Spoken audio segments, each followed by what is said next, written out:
안녕하세요, 의사들입니다.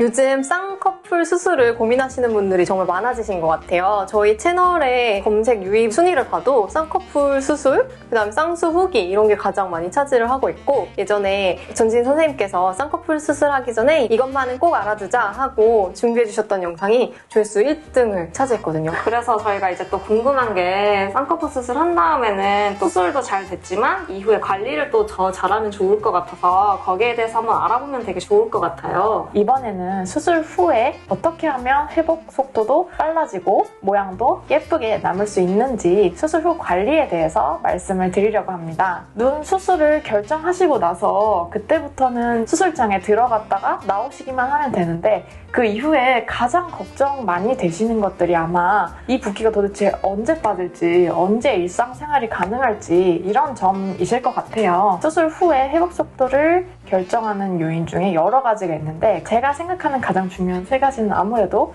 붓기, 그리고 멍, 그리고 흉터라고 생각을 하거든요. 그래서 오늘은 이 세 가지에 대해서 말씀을 드려보겠습니다. 붓기가 빨리 빠져야 일상생활도 하고 친구들도 만나고 밖에도 돌아다니고 하실 텐데, 이 붓기는 사람마다 너무 개인차가 커요. 그래서 예측하기는 힘들지만 쌍꺼풀의 높이가 높을수록, 그리고 재수술일 경우에는 붓기가 오래 가는 편입니다. 보통은 비절개나 자연유착 같은 경우에는 한 달 내로 80% 이상이 거의 다 빠지거든요. 하지만 절개의 경우에는 두세 달 정도가 지나야 한 붓기의 80% 정도가 빠지는 것 같아요. 그리고 이제 사람마다 다르다고 말씀드렸지만, 붓기가 빠진 다음에 쌍꺼풀의 높이가 결정이 되게 되는데, 한 달 정도 지나면 높이는 딱 결정이 되는 것 같고, 하지만 그 이후에도 붓기가 조금 남아있는 경우에는 쌍꺼풀 아래쪽이 소세지같이 보이는 경우가 있어요. 한 두세 달 정도는 더 기다려야 빠지는 경우도 있어요. 완전히 좀 자리를 잡은 라인은 한 3개월 정도 됐을 때 판단하면 될까요? 맞아요. 보통은 한 3개월 정도 됐을 때 판단을 하시면 되고, 이때에도 붓기가 좀 남아있는 것 같다라는 느낌을 가지시는 분들이 있으실 거예요. 이런 경우에는 길게는 거의 한 1년 정도 기다려야 완전히 네, 맞아요. 붓기가 빠지는 경우도 있어요. 그래서 사실 붓기는 시간이 약이라고 할 수 있어요. 시간이 약이긴 하지만 우리 또 전지인 선생님이 어떻게 하면 붓기를 더 빨리 빠지게 할 수 있는지 팁 좀 알려주실 수 있을까요? 네, 오늘 꿀팁 대방출하겠습니다. 붓기는 관리에 따라서 정말 천차만별로 크게 차이가 나거든요. 붓기 빠지는 약도 있고, 뭐 호박즙을 먹으면 붓기가 빨리 빠진다는 이야기도 있고 많이 들어보셨을 거예요. 근데 이제 수술 붓기 같은 경우에는 국소적인 붓기이다 보니까 혈액순환을 조절해주는 방법을 사용을 하는 게 가장 효과적이라고 하실 수 있어요. 여러 가지 방법이 있지만 그 중에서 제가 생각했을 때 가장 중요하다고 생각하는 두 가지에 대해서 말씀드리겠습니다. 요 꿀팁 같은 경우에는 수술할 때뿐만 아니라 평소에도 충분히 도움이 되실 것 같아요. 전 평소에도 눈이 되게 잘 붓는 편이라 되게 도움이 될 것 같아요. 첫 번째, 붓기에는 냉찜질입니다. 수술한 후에는 눈 부위에 이제 붓기가 생기게 되는데, 그때 그 붓기를 좀 가라앉히기 위해서는 혈액순환을 오히려 좀 저하를 시켜줘야 섬출물이 덜 나오면서 붓기가 덜 생기게 돼요. 눈 주위로 냉찜질을 해주는 게 많이 도움이 돼요. 근데 아무래도 절개 같은 경우에는 실밥까지 있기 때문에 눈 위에 바로 차가운 얼음팩을 얹는 것보다는 그 사이에 꺼즈를 얹고 그 다음에 얼음팩을 얹어서 눈에 직접 닿지 않도록 해주는 것이 가장 중요해요. 그리고 눈에 직접 얼음팩을 댈 필요는 없고, 이마나 약간 볼 쪽이나 눈 주위로만 대도 충분히 눈도 차가워지는 효과를 얻으실 수 있기 때문에 눈 수술 부위 바로 위 말고 그 주위로 냉찜질 해주는 것이 중요합니다. 집에서 찜질팩을 이렇게 위에 얹고 있다가 수술 부위가 조금 쓸리거나 아니면 너무 눌리거나 하는 경험을 하시는 분들이 굉장히 많거든요. 그래서 수술 부위에는 가볍게 직접적으로 닿지 않도록 해주시는 것이 가장 중요하겠습니다. 다크서클 영상에서 설명해 주셨던 것처럼 눈 주위에 혈관만 수축시키면 되는 거니까 그냥 주변에 대도 상관이 없는 거군요. 맞아요. 그리고 또 중요한 게 있는데 얼음찜질을 열심히 하신다고 하루 종일 이렇게 대고 있다 보면은 정말 드문 경우지만 수술을 하고 나면 감각이 아무래도 떨어지거든요. 네. 그래서 엄청 차가운데도 차가운지 잘 모를 때가 있어요. 그러신 경우에 너무 오래 대고 계시다가 동상에 걸려서 오시는 분들이 계시거든요.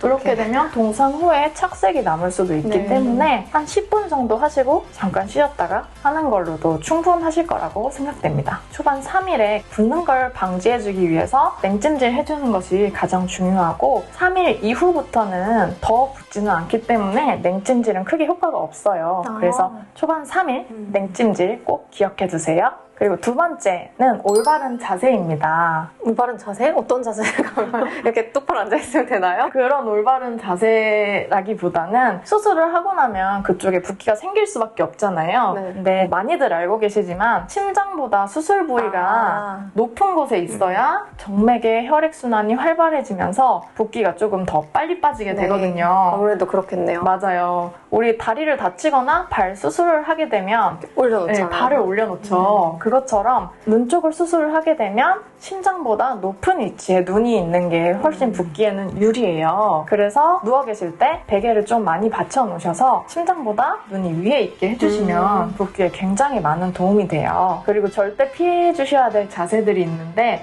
바로 눈이 아래쪽으로 조금 이렇게 떨어지는 자세들이거든요. 엎드리는 건 안 좋아요? 맞아요. 엎드리는 게 정말 안 좋아요. 갑자기 엎드렸다가 일어나니까 눈이 많이 붓거나 아니면 누워서 이렇게 고개를 조금 숙이고 핸드폰 같은 거를 하셔도 좀 눈이 많이 부으실 수가 있어서 방금 말씀드린 대로 심장보다 눈이 높은 자세 잘 유지해주세요. 눈의 회복이 조금 된 것 같다 싶으시면 한 2, 3일째 이후부터는 가볍게 산책하시는 것도 혈액순환에 굉장히 많은 도움이 되거든요. 굳이 집에서 계속 누워 계시는 것보다는 조금 앉아도 계시고 산책도 해주시고 하시면 붓기가 빨리 빠지는데 훨씬 도움이 많이 되겠습니다.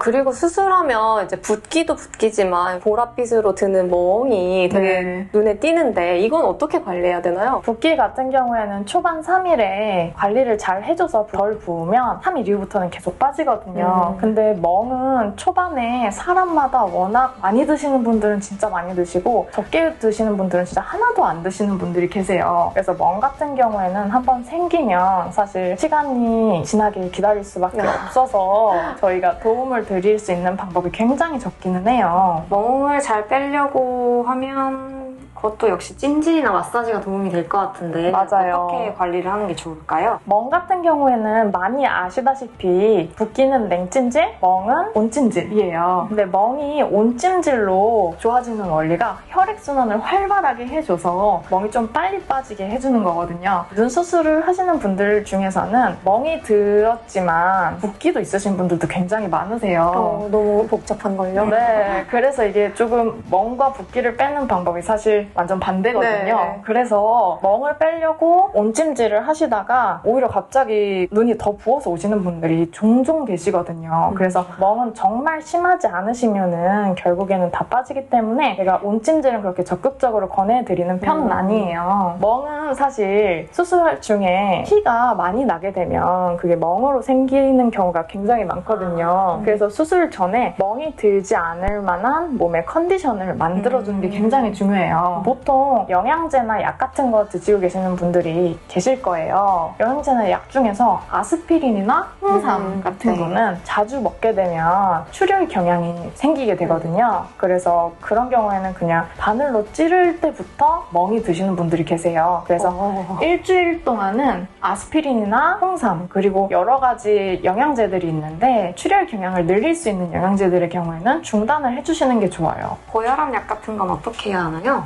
진짜 좋으신 질문이신데요. 고혈압 약 같은 거는 약을 다 끊으라고 해서 고혈압 약까지 끊어버리면 수술 중에 혈압이 높아지면서 실핏줄 같은 게 터져서 멍이 더 잘 들 수가 있어요. 출혈 경향도 더 높아지실 수가 있어서 수술을 앞두고 계신 경우에는 고혈압 약 드시는 분들은 그 당일까지 고혈압 약을 잘 드시고 오셔야 됩니다. 그리고 여성분들의 경우에는 생리 기간 중에 수술을 받으시게 되면 아무래도 출혈 경향이 더 심해져서 멍이 더 잘 드실 수 수가 있어요. 그건 미처 생각을 못 하고 있었어요. 네, 맞아요. 그래서 생리 기간을 좀 피해서 수술 날짜를 잡아주시면 멍이 조금 덜 드실 수 있고 그러면 회복 기간도 훨씬 더 빨라지실 수가 있겠습니다. 굉장히 중요한 포인트인 것 같아요. 네, 이건 정말 많은 분들이 잘 모르셨을 거예요. 그래서 이거는 정말 꿀팁이라고 할 수 있겠습니다. 저희가 지난번 쌍꺼풀 수술에 대한 영상에 이어서 오늘은 쌍꺼풀 수술 후에 관리를 잘하는 방법에 대해서 알아봤는데요. 어떻게 많이 도움이 되셨나요? 오늘 영상이 유익하셨다면 구독과 좋아요. 그리고 알림 설정까지 부탁드려요.